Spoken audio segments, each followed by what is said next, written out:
Assalamualaikum teman-teman, nama saya Nadia Kurniasa Putri. Saya dari Universitas Bina Sarana Informatika, Program Studi Administrasi Bisnis.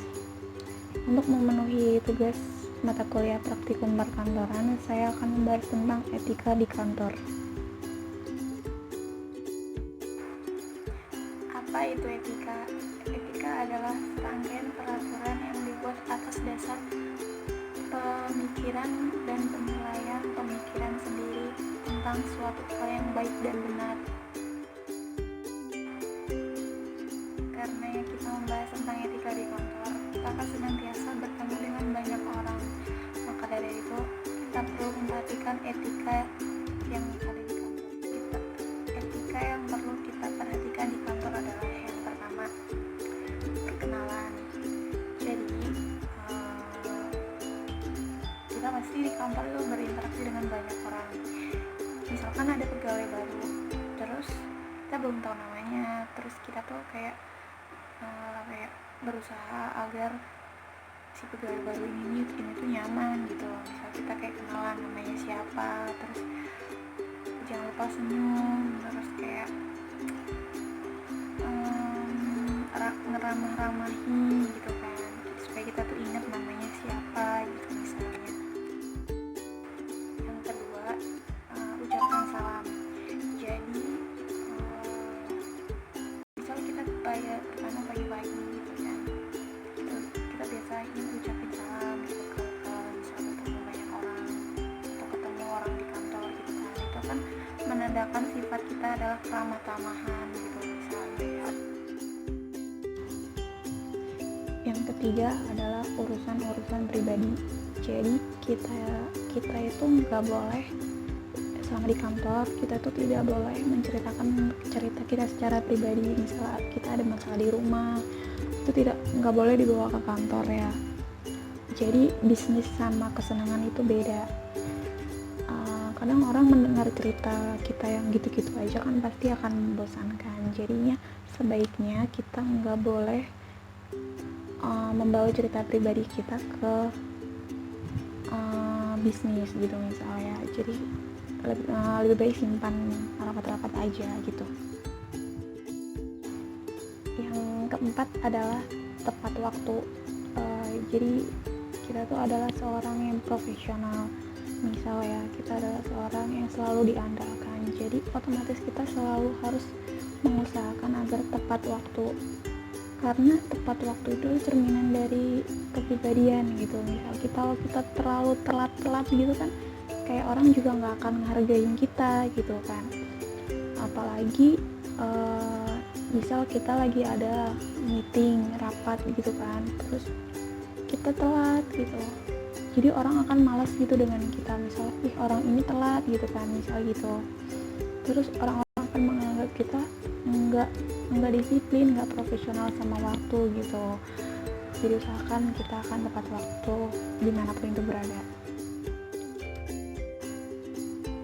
Yang kelima adalah cara berpakaian.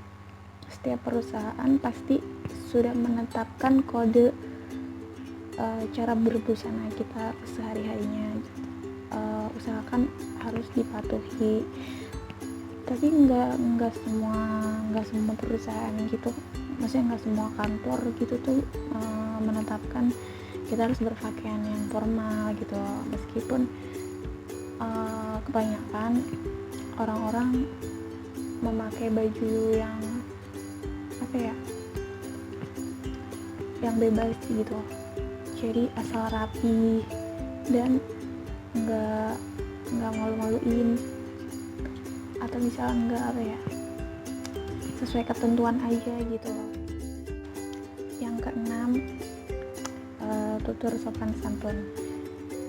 Jadi misal kita lagi berpapasan dengan orang, otomatis kita akan menyapanya, dan menyapanya itu nggak seenaknya aja gitu, harus dengan rasa ramah, dengan sikap yang ramah gitu, agar menciptakan suatu kenyamanan bagi kita dengan orang lain.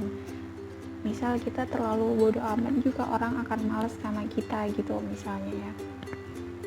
Jadi untuk menyapa pun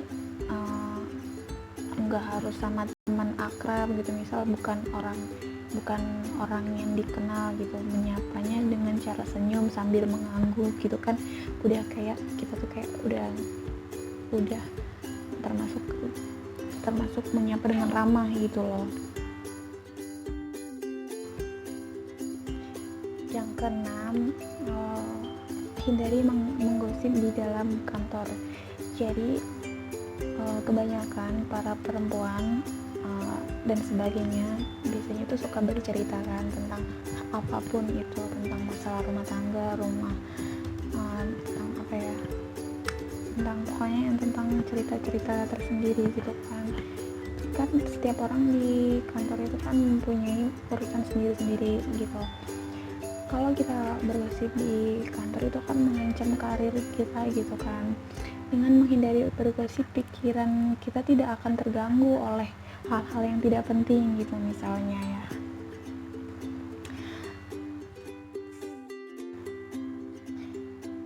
Mungkin hanya itu aja yang bisa saya sampaikan tentang etika di kantor. Sebenarnya etika di kantor itu masih banyak sekali, dan kalau digali-gali itu sebenarnya sangat-sangat bermanfaat buat kita yang nantinya akan kerja di kantor. Itu sangat-sangat harus diperhatikan, dan itu sangat bernilai buat kita dengan karir kita gitu. Misal ya udah, sekian video ini dari saya. Apabila ini kata-katanya salah, mau dimaafkan karena saya masih dalam tahap belajar buat nyampein ini. Makasih. Bye. Assalamualaikum.